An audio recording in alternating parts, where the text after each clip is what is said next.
Welcome to today's deep dive. We are looking at a dry bulk market right now that, well, it feels like it is holding the line. Like prompt rates look okay on the surface. Right, yeah, but beneath that facade, it is basically a controlled retreat. I mean, the forward curve is just quietly but definitely pricing lower. Exactly.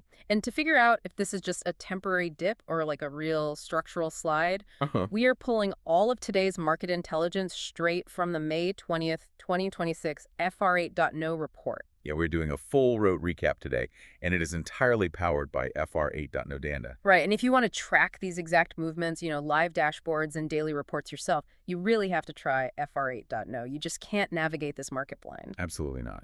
And well, let's get right into it, starting with the big ships, the Capesize segment. Yeah, the Capes are definitely the standout today. I mean, we're seeing prompt rates at a massive $37,911 per day. Yeah, but wait, the moment you look at month one and month two, the floor just completely drops. Oh, wow. Really? Yeah, the spread between the current month and month two is over $5,400. See, that makes me think of like a marathon runner who looks incredibly strong crossing the finish line. But, if you look closely, they are just completely out of breath and about to collapse. That is a really great way to picture it, honestly. The market is aggressively paying up for immediate tonnage. Especially out of Brazil, right? Right, exactly. Because they need to move that iron ore right now.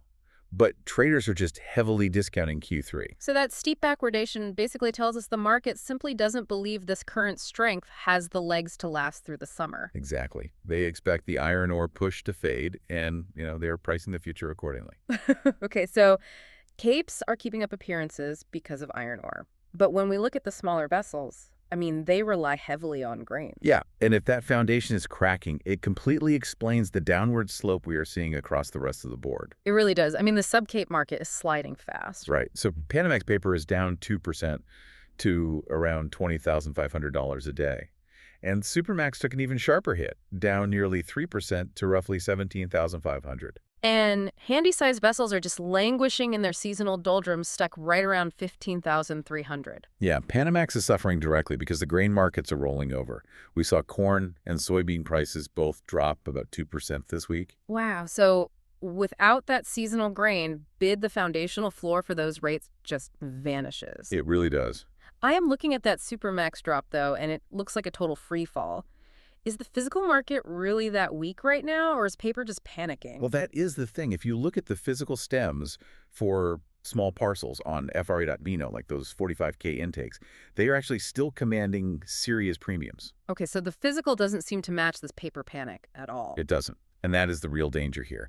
What we are seeing is speculative paper shorts leading the charge. So traders are just betting the bottom will fall out and leaning hard into the downside. Exactly. But if you are a ship owner fixing a vessel today, the physical reality is holding relatively firm for specific parcels. The paper market is essentially running away from the physical. Just trying to price in a crash before the cargo actually disappears, which creates a massive headache for ship owners trying to figure out their next move. Oh, absolutely. Because falling forward, freight rates are only half the problem, right? The other half is happening in the fuel tanks. Brent crude just spiked 3% to nearly $109 a barrel. Yeah, and this is where the real pain starts. Yeah. Your revenue is getting locked in on a softening forward curve, but you are suddenly paying a massive premium to fuel the actual voyage. Ouch. That disconnect must severely compress your time charter equivalent margins, especially on your long-haul trades. It really does. So you are getting squeezed on both ends. Yeah, that is tough. Yes, and when freight softens and fuel jumps, your stemming strategies become absolutely critical. You have to lock in those bunker costs the moment you fix forward. Because the crude curve is pointing to further upside, so if you wait to buy your fuel, it could wipe out your entire voyage profit. Exactly. You simply cannot afford to be a step behind the curve right now. Right. So to wrap this deep dive up, we are looking at a market defined by softening forward curves, speculative shorts piling up in the Supermax sector, and a dangerous reliance on prompt cargo to keep things afloat. Right. And again, the only way to manage a squeeze like this is having absolute visibility on the forward curve. Which is exactly why you need to jump on to FR8.no to track these real-time shifts. Definitely. But before we sign off, think about this. We talked about that exhausted marathon runner about to collapse earlier. Well, what if someone suddenly hands them an oxygen tank? Oh, that is an interesting thought. Right, because there are heavy rumors circulating about a massive Chinese infrastructure stimulus coming out of the NPC sessions. Oh, wow. Yeah, so if that arrives, will it completely unravel this expected Q3 slump, catch all those paper shorts totally off guard, and give this market a second wind? Something for you to keep an eye on. Thanks for joining this deep dive.